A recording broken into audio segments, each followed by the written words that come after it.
Hey, yo, what up, Bodega Podcast? You already know who it is. It's one half of the sexiest Puerto Rican studs on this planet, Ortiz, baby. And shout out to all the Bodega Podcast listeners. Ow! This is Agatha Carter, and you're watching the Urban Wrestling Network. Yo, this is the Lucha Thug, the one-man Lucha gang, El Rey Gordo himself, the King Fat Boy Papo Esco, and y'all rocking with the Urban Wrestling Network. This is Shane Taylor, CEO of Shane Taylor Promotions, and you are listening to the Urban Wrestling Network. What's really hood, ladies and gentlemen? It's the OG Boricua Dandada, a.k.a. the Coquito Papi, a.k.a. the Chef, a.k.a. a million things. Y'all already know what it is, Urban Wrestling Network. Unfortunately, we do not have Evil Once on the podcast today. He's in Rochester. They got slammed with a massive snowstorm. But you know what? It doesn't matter if he's here anyway, because it's not about myself. It's not about Evil Once. I got one of my homies that I can't wait to chop it up with, my guy Ref Rodney. Before we go into anything, let me just try to give a little accolades, and I'm not, blowing smoke up his ass. So I'm just being honest. So I know, listen, he's done security work for Impact Wrestling. Facts. He's a referee all over Central Florida, etc. Facts. He's the dopest artist in the wrestling game. And if you got somebody you think is better, let me know so I can shit on your man and show him my man. And he's designed for multiple champions. He's done body work for, I know, one knockout champion. Shoot. I mean, the list just keeps going. My brother, please let them know who I got on this side real quick. Hey. Well, wow. How could I ever be expected to follow that sort of intro, Chef? For real. I mean, I'm over here. I'm just like a little bit speechless with that. Honestly, I'm been waiting forever to get the chance to say, like, what's up, Urban Wrestling Network? It's your man, Rodney Hunter. You've seen Chef showing love, a lot of love on the page and on the accounts, which I super appreciate. And he asked me, he wanted me to come on and talk with him and chop it up about everything, but things you really wouldn't think about, things like a referee. So I'm ready to do it, man. Let's give it to him. And shout out to my man, Evil Once. Couldn't make it, but still got to show him love. Facts. And before I even go into any questions, I want to get right to it. The basic question everybody wants to know that I kept getting, and I hate asking this question, and I unfortunately have to ask it.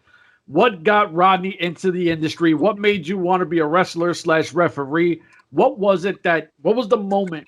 Was it a match? Was it a wrestler that said, I'm going to be a professional wrestler or referee, whatever I got to do to get the bag? What was that moment? That's a good one. And it's one that I don't really get to talk about often because, like, people I'm around, it's kind of like a side deal. So to me, to get to talk about this is really cool for me. And not, some people are like, ugh, but no, that question is a very simple one to answer. Sting versus Hulk Hogan, Starrcade 1997. For me, I was a big Sting guy. I still am a Sting guy. And the fact that he had to say nothing and that match was so hot and just everything leading up to it. Now, being in the business and seeing a different side of it, you look at it, it didn't sour it because you try to hold on to that childhood like stuff. Yeah. But politics will be politics and the 90s will be the 90s. That match is still the one that made me like, that's it. I gotta be in this somehow. I was like one, but still. That's awesome because I remember that match. Super dope match. And I like Sting. I'm definitely an NWO Sting guy. It's just I'm definitely biased because I love all the heels. You know what I'm saying? Like, it is what it is. But being a referee, now I keep trying to tell people there's very few referees that I see that know how to tell a story. Most of them just do their job, and it is what it is. And I know I shouldn't say it like this, and I know I'm wrong for saying it like this, but the only person that I've seen that was able to tell a story and what I've seen work that I've seen that I appreciate your work because I told you, man, you tell a crazy story in the ring and it makes the match look even better. The closest person I thought of was Earl Hebner, and I know it's so crazy to compare you to one of the greatest the greatest that ever did it. And I apologize, but what I'm trying to let them know is what I'm sorry putting you like that. I know it's such a fucked up spot to have someone put you on. I do.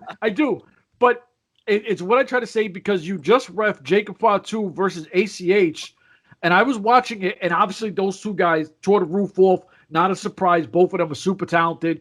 But the fact that I was watching it and I was like, oh man, he's doing his thing. And I mean you with selling things that were going. And I was like, man, the storytelling by all three guys in this ring, I don't think a lot of people pay attention enough to referees.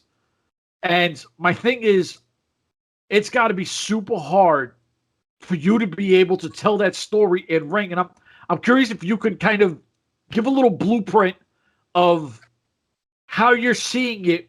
And I don't want to don't lift up the magic. I don't want to go behind the curtain. But how are you seeing things? Because even if you see it prior, while you're doing it live, it's at a different speed. And I'm curious how you're able to adjust to it and you tell your story in the middle of the ring through the whole thing. Okay, wow. That's a loaded question, Chef. But first, no, it's real. We're keeping it, it's 100. It's one, to be completely honest with you, first, I would be completely remiss to not bridge some of the gap between myself and Earl Hebner. Let me show some love real quick. Definitely Lee Canfield. I learned a lot of things from. It's a good dude. Frank Gastineau, very early on in my career. I got to honestly watch a lot of, it was before I really kind of got refereeing, but I would be lying if I said I didn't take some of what he did and kind of put it into what I do. There are there's far better refs than me out there. I do. No, there's not. No, there's not. Don't do that. Don't do that. No, there's not. I'm gonna let you. This is I told you I'm gonna keep it real. That's how I feel. Okay. You can try to keep it real. I'm gonna let them know the facts. That my man is super humble. It's cool for him to say that the best referee right now in the game is who I'm talking to straight up. My fault. My fault for cutting you off. I'm just. No, hey, I'm never gonna cut you off to put me over. But that's super. But that is super. That is. Thank you. I can just say thank because I don't even know the word. That's thank you. Going to answer your question, it's more so refereeing. It's not always what people might think if you have to assume a referee's position, even when you do. But when you get to a certain point and when you've done it enough, it starts to become a little bit of muscle memory. So for me, if I can stay where I need to be as a referee and know where I need to be as a referee, the rest I can sort of watch. In the end of the day, I'm the first guy that gets to see this match, if you think about it. Me and the camera guy. So I'm watching this match. I'm seeing it like trying to watch it from a couple different perspectives. From mine as a fan, from the camera guys, from theirs, what I want to get hit with that. So half the time my facial reactions are completely because I don't want to get hit with that.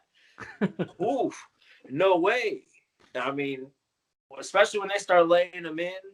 Ooh, no. So a lot of times the way I can answer that in a non-long-winded way is, hey, I get to watch it and I know what my role is and I know what my responsibility is. So I can honestly watch and react as a fan, as that fan in me. But as long as, you know what I'm saying? As long as I can stick to my professional responsibilities, I can watch it from a different perspective. Am I just blowing smoke? Does that make sense? No, it makes complete sense. And it's crazy because I keep looking over and I'm like, damn, that's such a dope belt that he's holding. You know what I mean? And it's your little avatar on the side. So I keep looking at it and I'm like, you know what's crazy is the first time we met, we were going to an Impact show. You had an EC3 sign and was dope as hell. And that's how we originally started talking, was your artwork for the sign.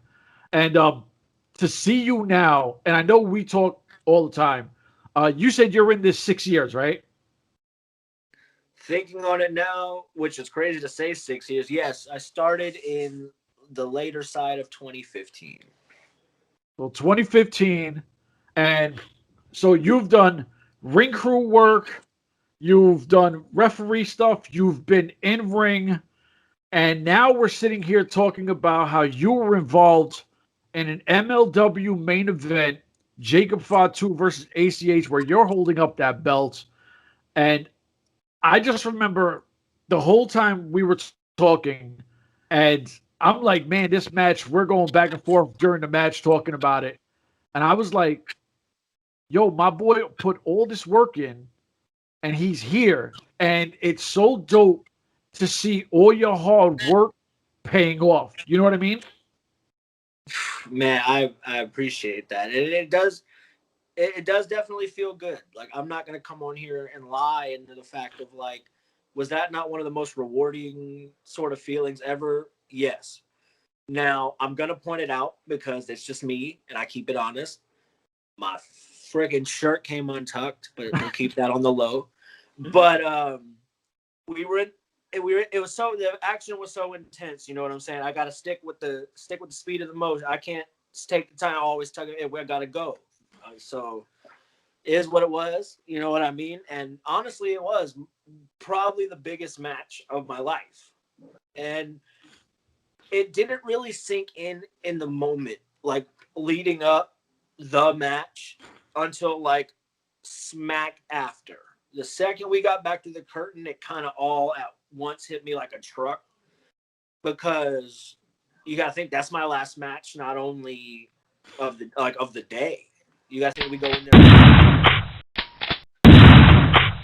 You see what I'm saying? That's the last match of it. So we finally leave. You get in the car. You shake their hands. You sit in the car, and then it all hits you like, whoa! That I just did that. So yeah, even talking about it in this sense still hasn't fully sunk, but I'm more excited for what's to come from this, what the next step is from this. There's a lot of potential to grow, and I feel like the plant that sprouted and they took and is finally in a bigger pot. So now I'm not the bigger plant in a small pot. Now I'm in a large pot and I'm just starting to grow, and I'm ready to take it to the next level. Before we get to what's next, because I think that's how we should finish off, how hard is it to stay? I mean, you said 6 years, brother. Like 6 years grinding, that's a long time to, you know what I mean? Like I know there's so many ups and downs in this. There's so many people that are going to tell you I got you and not have you. There're going to be so many people that, you feel you can trust and you cannot. 6 years. How hard is it to stay focused from that day one where you're like, I'm going to be a wrestler? And I've interviewed a lot of people, and they've all thought that their wrestling school was going to look like the Performance Center or something, not like some small, tiny thing. From that day one, can you explain how hard it is? Because the easy stuff they don't need to know, because there's no challenge in the easy. The hard road, the roadblocks, the false promises, and all those things. If you could just give them just a little gem of how hard this industry is to do it the way you do it, and the right way, no brown nose and no ass kissing, no nothing, and to keep fighting. I think that would be the biggest thing that we could take from this for them. Oh, see, this is a fun one. A lot of people might feel intimidated by this question because there's a lot of, I don't want to say the wrong thing, or I don't want to, you know what I mean? But I'm going to, in the most honest sense, if you want it like, what's the hardest part? Anyone in this business that says at one point they did not look in the mirror, 1, 2, 3, 4, 5 points, and look in the mirror and go, you know what? I'm done. I'm over this. I can't. But it's up to those that fall out, or you really do say, I'm taking a break. You take that break, but then you come back 12 times harder, revamped, renewed, refreshed. It's the difference in that. The hard, in terms of false promises, things, if I can throw to a story with Vertigo Rivera, the man, the cure, the Boricuan beast, if I may. He is the Yoda to anybody I know that has been around him. I will call him Yoda. And I mean, I was homeless and this man let me sleep in his house. Like, he always had a place. Like, if it came down, Vertigo was like, you know what, man, I got you. And I know even in times where he didn't, he had me. Yeah. It's that kind of love right there. We would get in his Fiat. This little tiny, like, this thing looked like Pikachu driving down the road. I swear. And our promoter used to call it the clown car, because we'd all pile out. I mean, literally, he's the driver, because, I mean, look at the guy. He's not sitting in back. I was about to say, he's not a small guy. No, he's not. He takes up the front and a half. And then whoever's riding with him needs to just adjust with it. Yes. And so you would have us fighting in the back over, yo, I'm not taking the hump. Okay. Let's keep the story moving. And we would drive out, 3-4 hours, just 5-6 of us in this Fiat, to make $5 a piece. So you really start to question, like, your love or this or that. But fortunately for me, riding with someone and people, Alex Todd, tag team known as Fun Size, riding with people that are with a little more experience than I got to learn. So you got to think, that's 4 hours there, that's the show, and that's 4 hours back. So you have time together. And so you tend to bond very quickly. And we were doing that every Wednesday night. Every Wednesday night. I would go to work. Sometimes Vertigo would pick me up from work and we'd go. But we got to gain a lot of experience here quickly and make friendships, because, at the time I didn't have my family. I didn't have my wife. Yeah. To make friendships and make brotherhoods to where, like, they're family. So it's about your love of the game. It's about, did you do it and are you okay with where you're at, or are you hungry for more? Did you try it and you feel it didn't work out? Maybe you got injured. It's just the name of the game. This business isn't for everyone. I'm just fortunate to have what I've had so far. Damn. See, that's crazy. And it's so real, because admitting that, you didn't have a plate, literally a pot to piss in, and the homie holds you down. That's like a whole different conversation.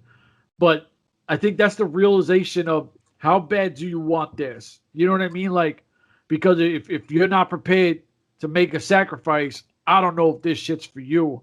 Now, I did have, and I got to shout him out. He specifically, like, my homie I've never known in my life to ever watch wrestling, ever. And he's like, bro, please, when you ask my question, please state my name and where I'm from. Like, if he was like inmate 267. So my man, my man Freddie Washington from Notorious Queensbridge Projects wants to know, what's your least QB, baby? What's your least favorite match to work? Oh, do you mean like least favorite match to work, or least favorite match that I have worked? That you have worked. Okay, that I have previously worked. I'm going to be a little bit politically correct here and expletively delete some names out of this. But But I thought about this, and I just thought about, just in case this came up. It was a gauntlet match out in the middle of what you would think is nowhere, Florida. And some random booty spot. It was a Sausage Castle Wrestling. I'll say it. Sausage Castle Wrestling for Mike Busey. Shout out. It was good promotion when I got to work there. I can't deny that. You would think is in nowhere, but then it turns into the chocolate factory of party spots, essentially. Well, we get in, and my man AC Smooth Albert was like, "Hey man, I got this wrestling gig. You want to come with?" This is a couple years ago, maybe 2 years ago. the date's a little fuzzy, but about 2 years ago, we get in there and he introduces me, and I, super appreciate that to this day. He introduces me, and we get there, and I see a gauntlet match. I'm like, okay, well, this isn't like a 3 to 4 person gauntlet match. This is a 10-person intergender gauntlet match. Woo! Where, pinfall, someone else comes out. Pinfall, someone else comes out until the end.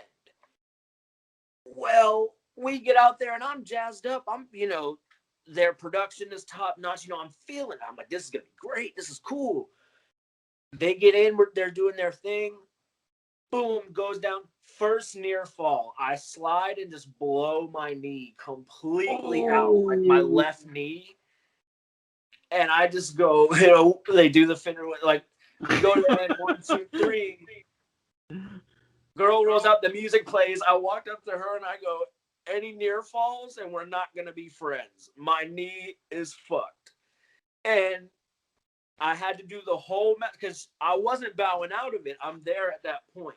And to be honest with you, anytime I work a show, it's not only my responsibility to do what I said I'm going to do, but end of the day, we also want to get paid. So if you don't deliver with what you do, he necessarily doesn't have to deliver with what to pay.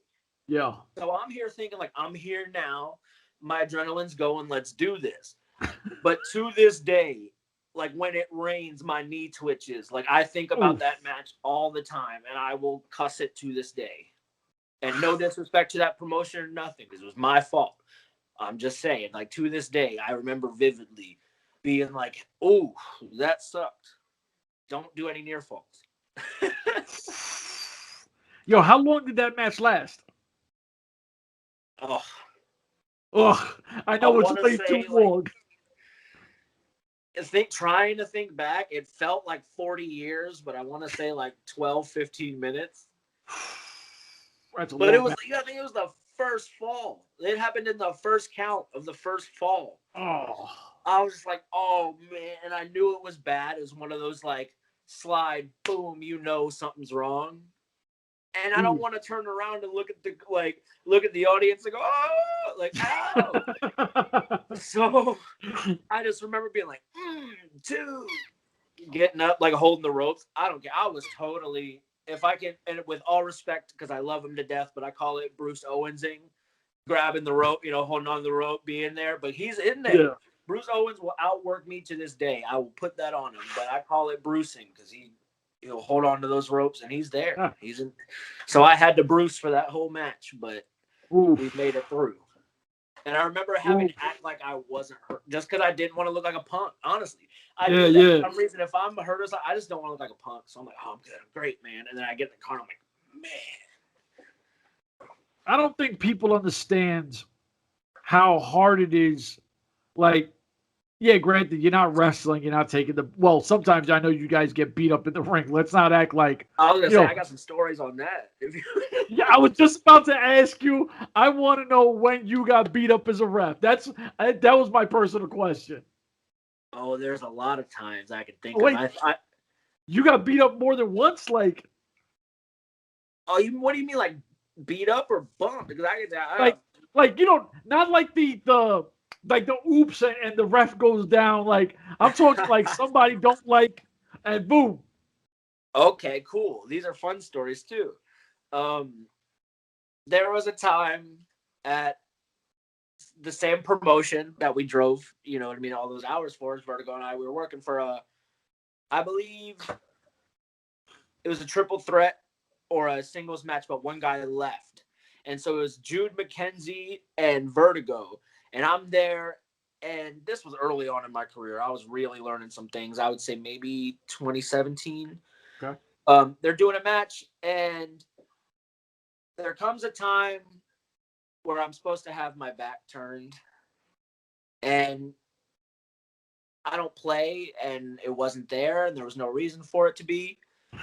And so me being an official, Jude McKenzie, the bastard heel he is, grabs my belt and just pulls me forward as hard as he can. But coming my way is Vertigo with a freaking lariat. So as he pulls me, I go forward and trip, and he just blasts me in the face. Just complete takes my mug off with his arm.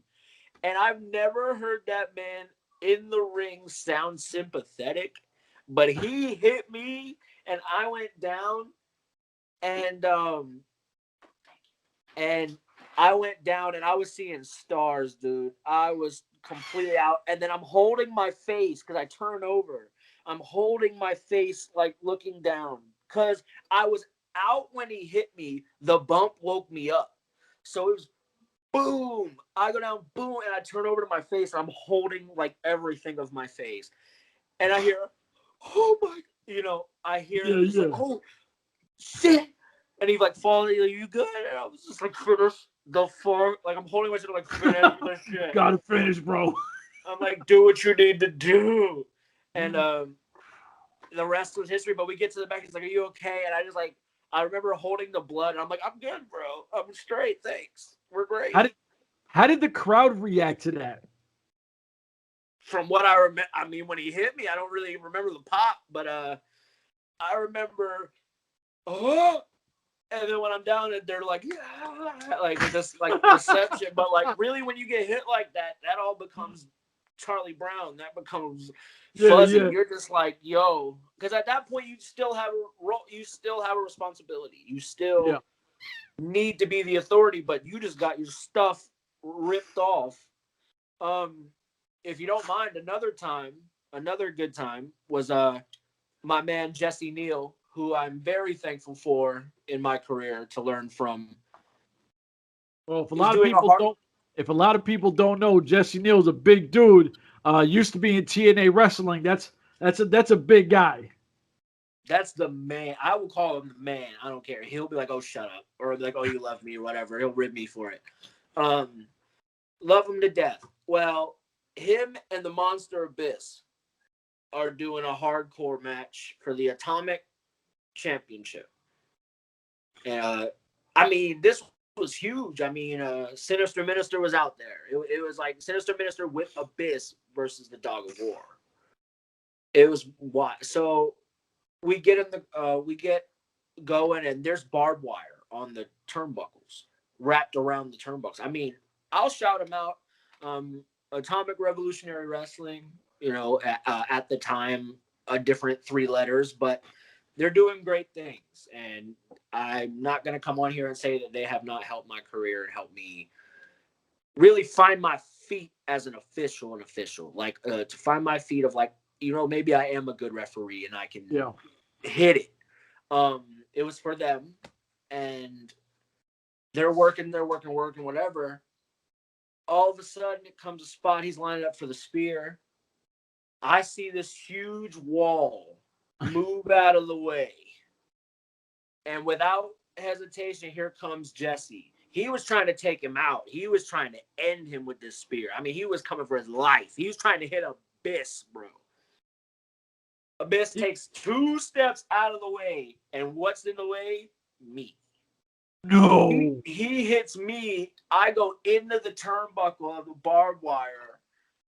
I'm in the turnbuckle like, oh, shit. Like, I couldn't help it. I was like, oh shit. Like, and I like go down. And then they're doing them. I didn't, at that point, I mean, it could have been what was right. It could have been, not, but I rolled out. It was like, that's me, as a referee, I don't need to do more after that. And if I get up after that, I was out in the end. No, that's all I'll say. It. Anyone listening to this podcast knows what I mean. If that happens to a referee, no mas, no more. That's game. Yes. You shut the system off at that point. And so obviously that's main event. That's, the challenger was who, Abyss?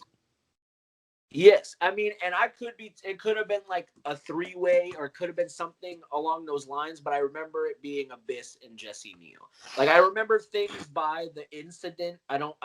When you do so many matches, and like sometimes I kick myself for not keeping a perfect record of like what match and what date and what this. But then I listened to Jim Cornette and I realized that is insane because he did. Um, Wait, Jim Cornette, he wrote down all his matches and stuff?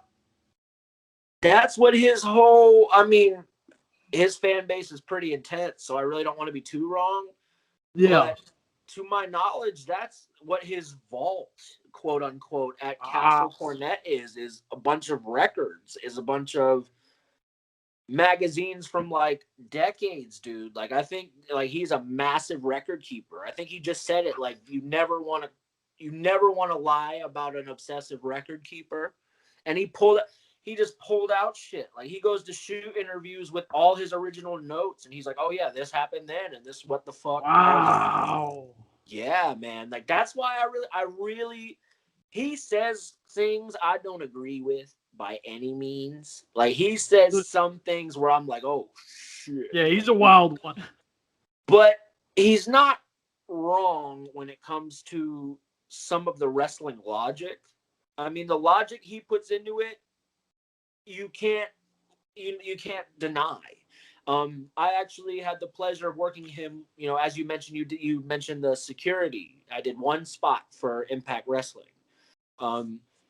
And moral of that story, before we get into it briefly, is always be ready to answer the phone. So I get there and to cut out all that long stuff. Long story short, I see a Facebook post. We need 2 people at Universal tonight.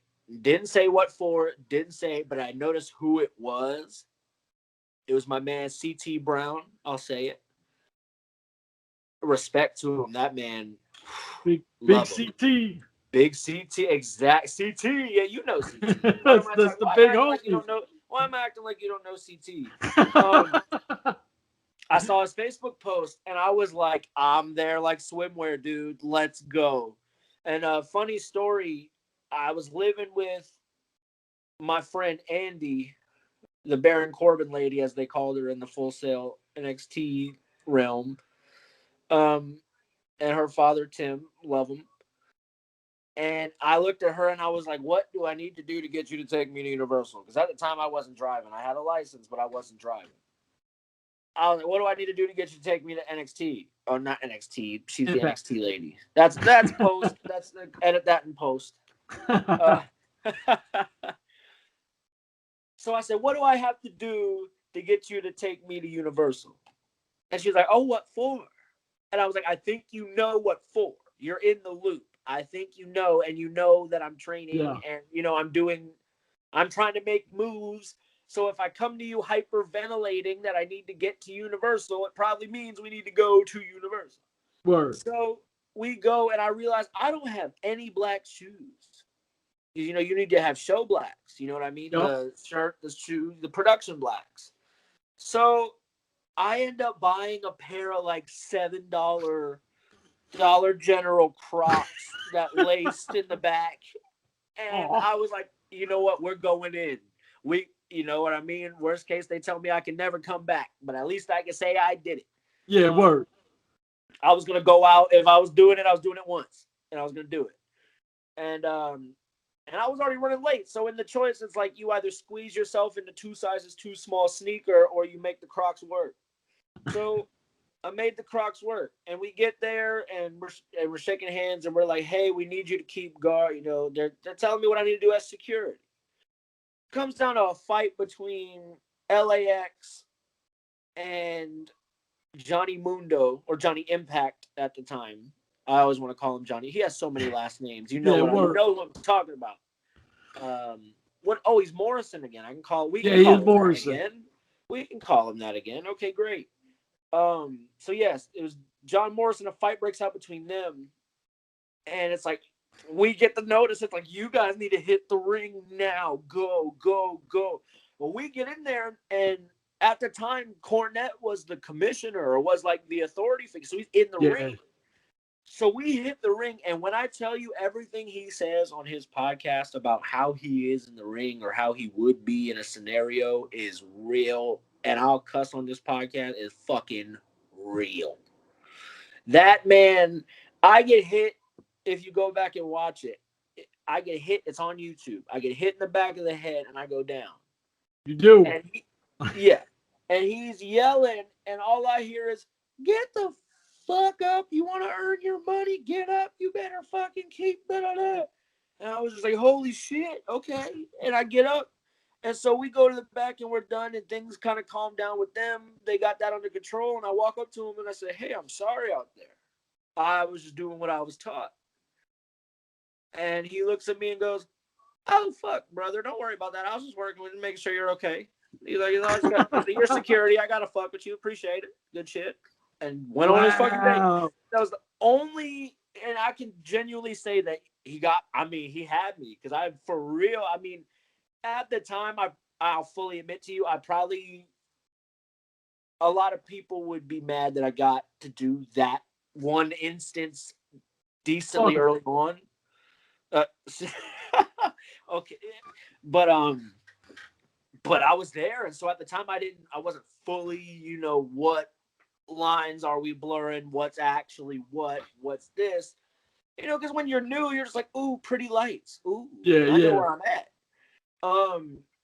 and you keep in your head, oh, I should shake hands, or oh, I should ask questions, or oh, I should this, or I should that. But then it gets beats in your head on the downside. To kind of take this back to another story we were talking about. It got beat into my head early on because if you look back, and this is where it made it hard for myself, and this I will never put myself on a cross or act like I didn't do this to myself.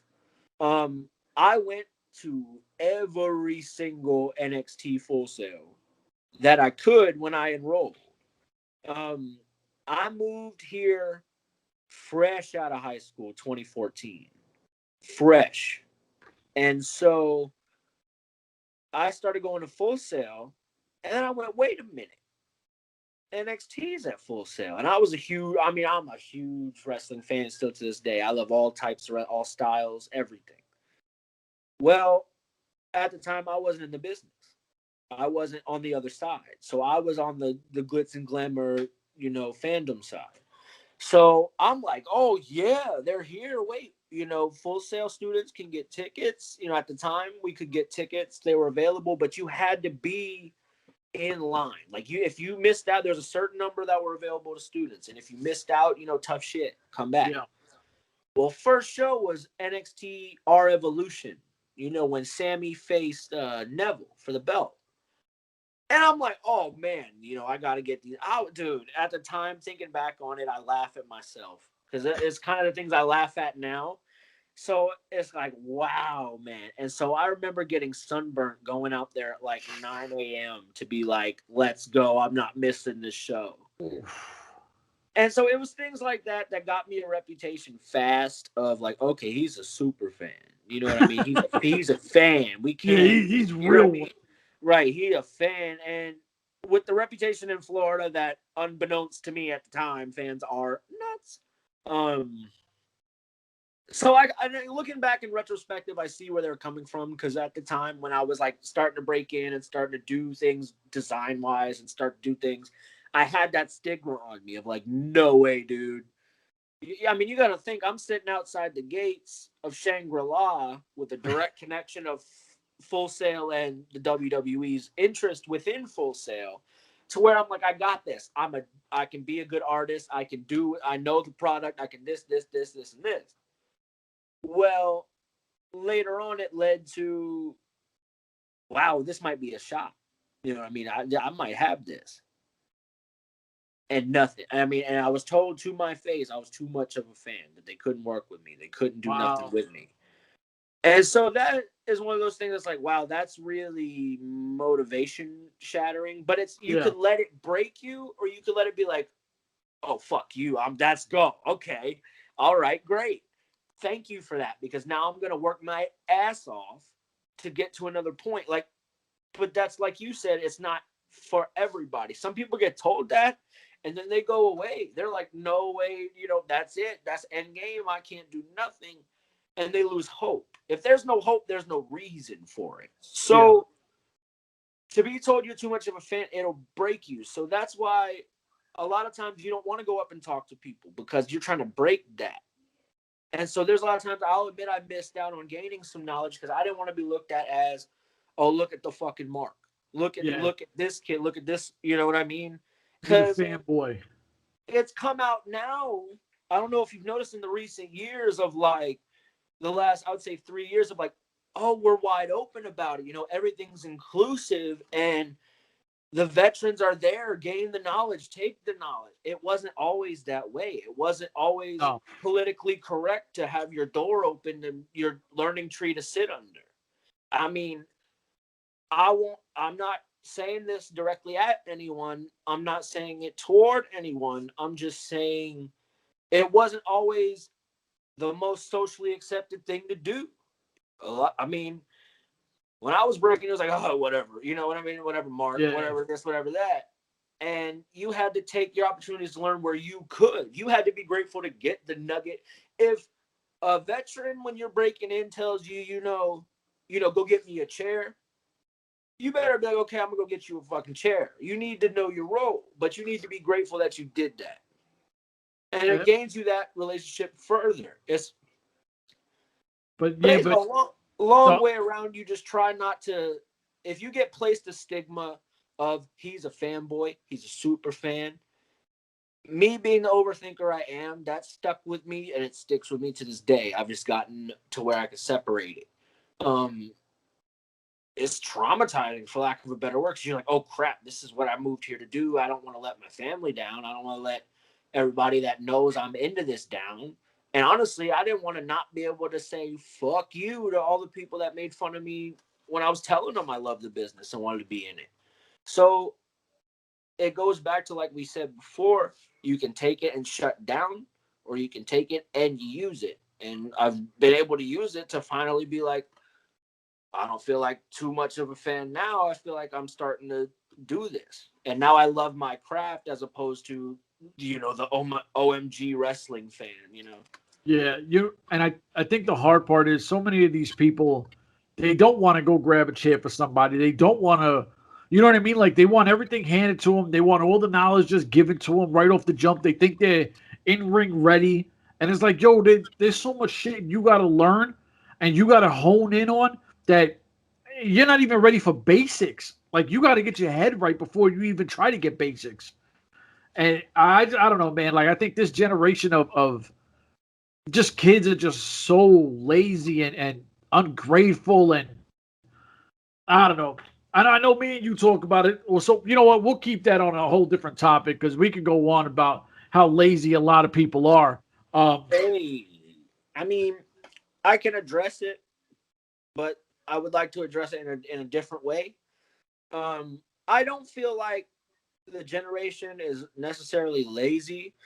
We have just, not we, but the newer generation coming up, and I'm by no means a veteran, but the new generation breaking in and starting to come up, a lot of them, I won't say all because I know a lot of really good young guys, but it's a shame how many have forgotten the value of a wrestling school, have forgotten what it means to be at a school and what you learn from a wrestling school.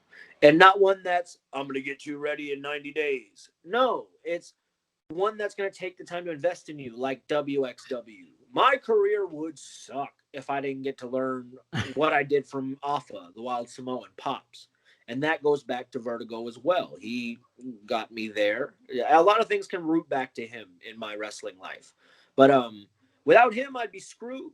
I mean, I for real wouldn't have the psychology, I wouldn't have the logic, and I wouldn't be able to look at things and react as if I would if I was trying to watch it, as if I was feeling it. You know, I wouldn't be able to do that. Psychology. Anyone that has been a student of Pops, psychology. They don't take the value of going to the school, and they blame it a lot.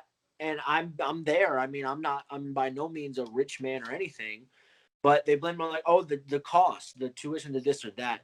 I promise you, any money you sink in or any efforts you put into a good training school, you will receive back tenfold based off the knowledge you get there, based off of what's instilled in you there. And they will clear you to work when you're cleared to work, when you are ready to work. A lot of people, I don't know if it's inspired by video games or inspired by just being around the business and feeling that energy. While I respect the energy, the process ain't it. The process, that's not the you don't get to skip school to get a job in the big time. And my man Zach Monstar was recently saying it. He's like, get trained, you know what I'm saying? And I fully understand money situations. I do get that, but that's what makes those moments like a MLW or like a NXT tryout or something like that so effing worth it. It's not these people being pompous or being conceited to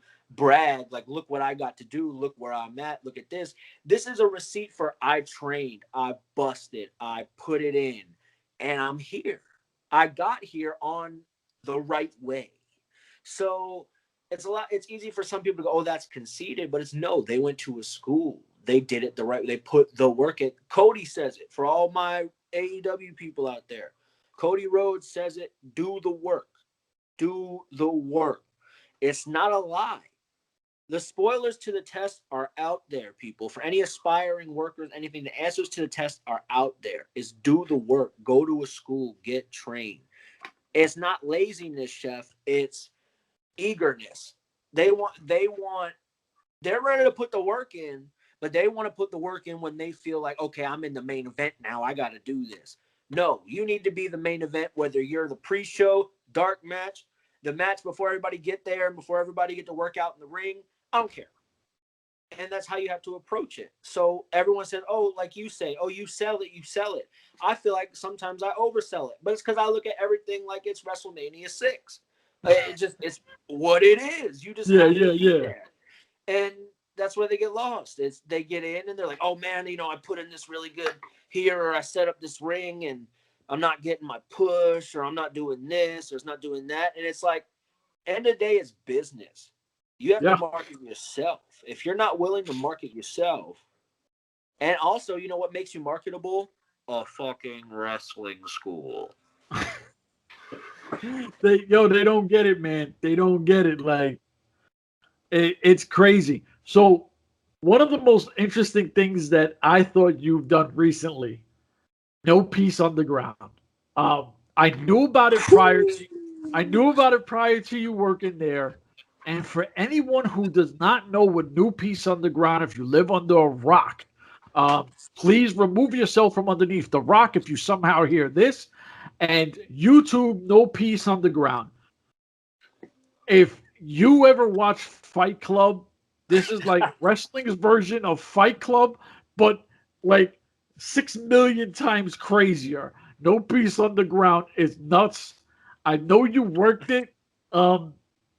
That it's got. I don't even know how to ask this question because a regular wrestling event is absolutely nothing like No Peace Undergrounds. So going from wrestling to No Peace Undergrounds, how do you transition into something so foreign? Man, to put it into perspective, I gotta kind of tell a brief story. I know I've been rambling with these stories. That's what it's for. That's what it's for. I was checking out their product, and I'm like, man, this is really, this is some next level shit. This is, in a way, I'm feeling like this is what's up. And before I got to be in the environment, I'm thinking like, I shouldn't like this, but this is cool. I like this a lot. And then, because I've done the hardcore style, some barbed wire. But I'm nowhere near No Peace Underground. Well, throw it back to someone previously mentioned, Lee Canfield. He is the ace over there. He's the mainly senior ref for sure. Well, it comes down to a show where he couldn't make it, and I get a call or a text. Hey, are you available to work? But long story short, yep, I'm available. Let's do this. So it was kind of last minute. It was like maybe 3-4 days before the show. Like I said, my dates are fuzzy, but it wasn't long before the show. Couple days. And I was like, sure, great, bam. Went over everything. Awesome. Met the promoters. Love them to death. They're great people. Everyone over at No Peace Underground can't say good enough things about. But at that time, I didn't know. I didn't know anybody. Yeah. So I was like, okay, great. Lee said they're good. He said I'm good to them. This is great. I get told that, where I need to be. Well, I get into Soundbar. To start my day, or to start my journey there, I go into the wrong bar. I walk into the wrong bar, and I'm carrying my gear case, and I'm all happy-go-lucky, cool, new promotion, let's do this, first time working for No Peace, this is great. Walk into the wrong bar, get carded, and I'm like, there's no way they're doing deathmatch in here. What is this? And it was the bar next door to Soundbar, and it's a really dope spot. I don't even know the name, but it was cool as hell. It was neon and all crazy.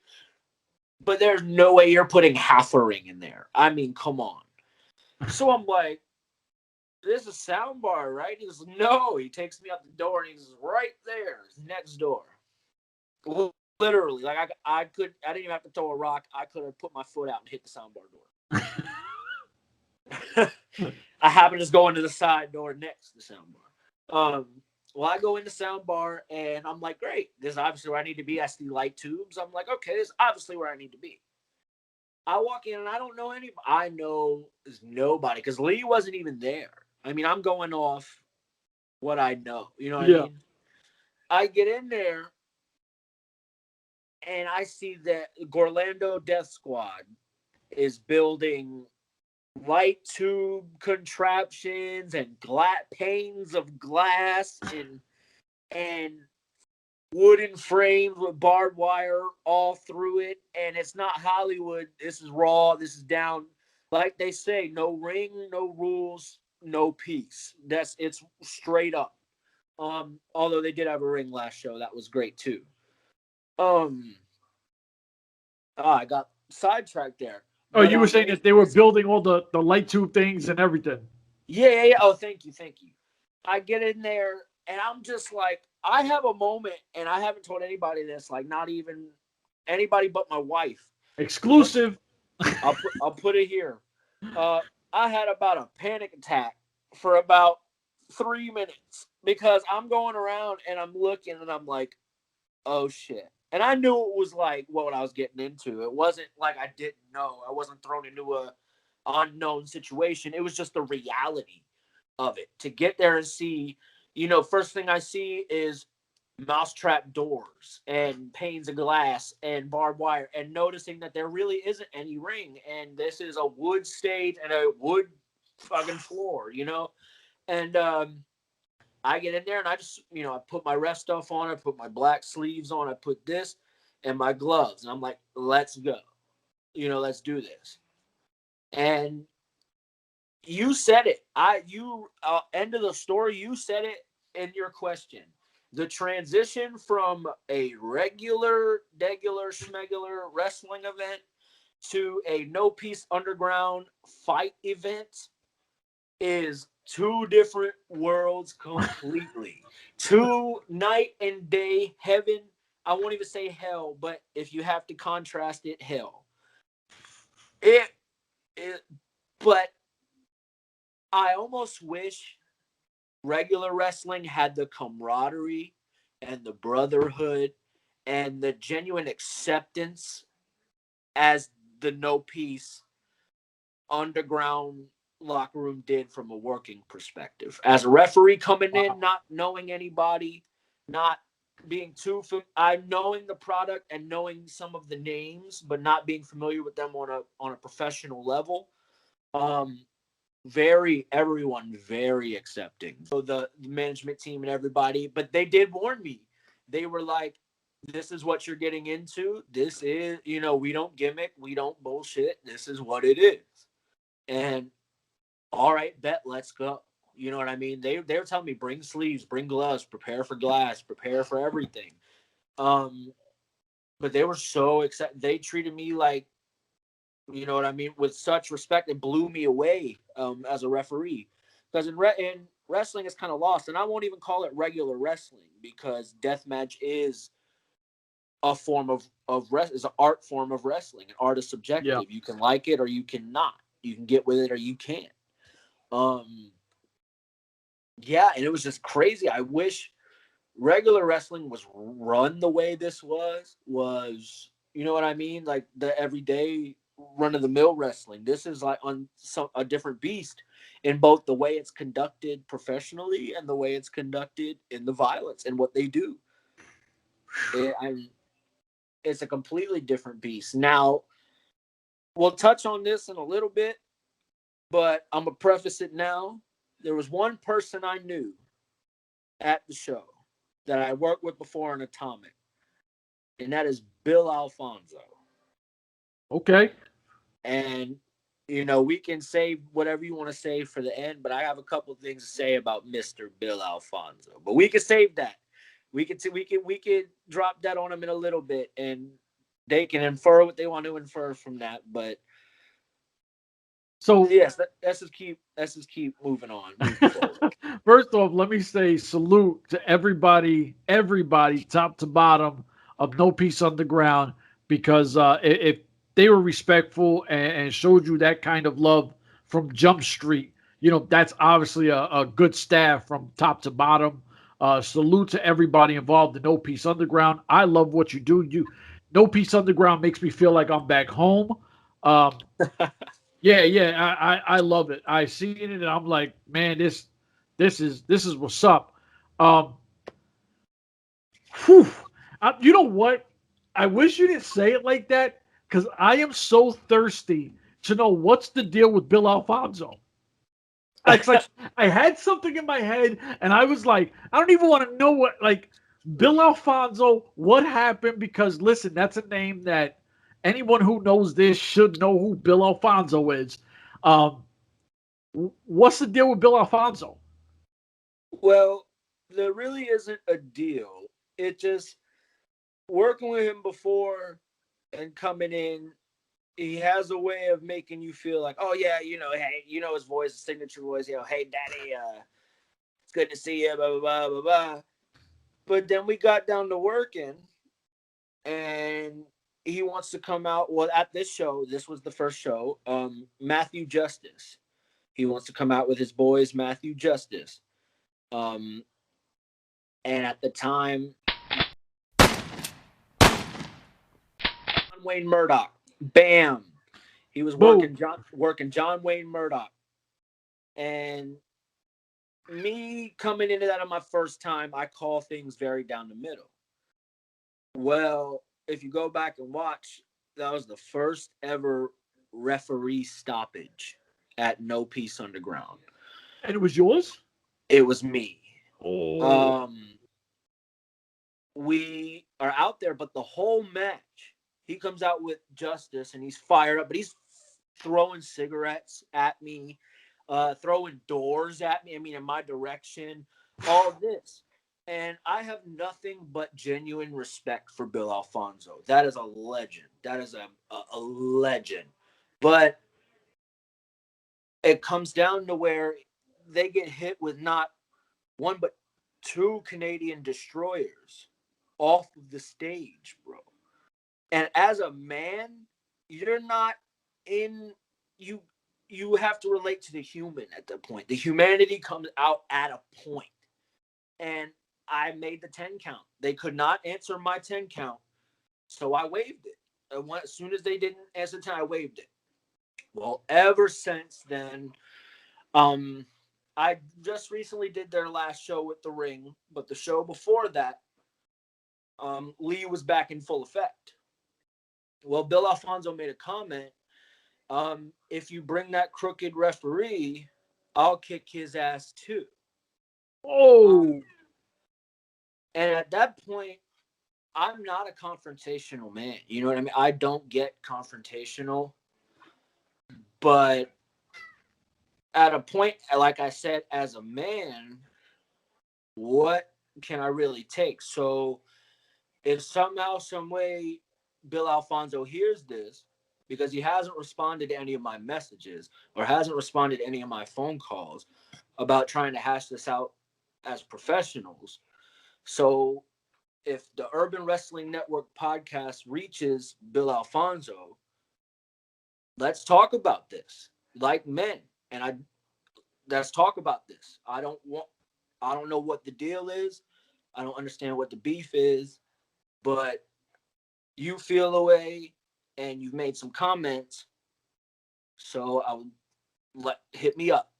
Let's talk about this. If there's a problem, I'd like to resolve it. And that's all I'll say. I mean, no disrespect to him. All I did was call the match down the middle like he always says. He calls it down the middle. So all I did was take the influences I got from him and I made the call. I mean, so you were just trying to protect the guys. Yes. I'm not going to sit here and be angry about it because I don't know better than Bill Alfonso. I can be a man enough to admit that. I might not know better than Bill Alfonso, but I've earned my right to be there. I've earned my right to do what I'm doing. He may be world renowned, but I'm not some crooked indie ref like he keeps saying. Damn, he's throwing smut on your name like that? From what I keep hearing, I don't actively search for this. I'm not looking for anything out of this more than the professional respect that I don't feel I deserve, but I feel he should feel based off me going off what he always said. I'd lie to you if I said I didn't look up to Bill Alfonso, both in his work in the WWF and his work in ECW. I would be completely lying. But there comes a time in this business when you've paid your dues, and I'm still paying them, but there comes a time when you've worked for yours, and it's more than what the other person has done. It's someone denying yours, something denying what you've earned. So I want no disrespect. I want no confrontation. I just like to know what's really up, Bill. If you hear this, I want to know what's going on. I want to know what's running through your head. I'm not the crooked ref you say I am. You know what? And I think we can end it on that. Mr. Alfonso, you're definitely Mr. Alfonso out of respect. He just wants to talk. And that's how I'm going to say it. My man just wants to talk. You know what? It don't got to be on social media. You give each other a holler like men, chop it up. No disrespect to nobody. I think he was trying to do the right thing. Now, the one thing I will say, though, and it's not a shot to you, but you have the only, ref stoppage in No Peace Underground. That's a crazy thing, though. I'm not saying you did the wrong thing. I'm just saying, it's something. I'm not going to come on your podcast and lie to you and say that it hasn't sat with me in my head ever since.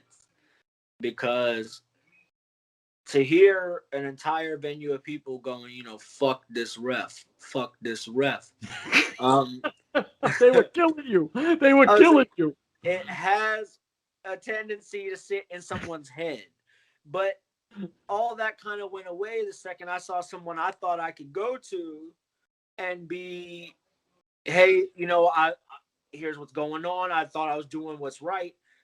To berate me and assume from that point on that I'm crooked or that I don't deserve to be in any position that I have been, that's where I'm like, your legacy aside, your name aside, I'm a man, and now you're calling me out on some shit that's not true. And I don't want to call him out, and I'm not trying to start, not at all. But you bringing up No Peace Underground, it has that, like, someone I looked up to and someone I respected has been dragging my name, and I have to deal with that. Because what do you do? I mean, what do you do? I'm not going to challenge the man to a fight. You know what I mean? Listen, it's all out of respect. That if at the end of the day he could hear this and he's like, you know what, let me holler at him real quick. Let's see where his head is at, meaning him to you or you. As long as he hollers at you, you guys could chop this up and figure this out, because you know what I mean. Like, you were just trying to do your job and keep somebody safe, and that's a spot where I don't think a lot of people, fans that might listen to this, might understand. is you guys are doing your best for the interest for the talent to stay safe as well. So I, and I know you. I this is not like you're a random and I'm just trying to chop it up with you. You're a great guy. You always, got love for everybody. So, Mr. Alfonso, you gotta holla at him, man. There's no need to keep going back and forth, especially on social media. If this is already hitting the streets and the word is out, my man's not a crooked ref. You know what I mean? Like, it is what it is. Now, do me a favor, before we get out of here, can you please plug all your social medias so everyone can know how to find you, follow you, support you, buy merchandise, commission artwork? Please let them know. Well, I definitely will say Instagram for art and wrestling purposes is RH Art Co. You can find me. It's the only bald-headed referee holding up the MLW World Title. Facebook, Rodney Hunter. I believe it's my picture there too. I'm not gonna lie, I love that picture to death.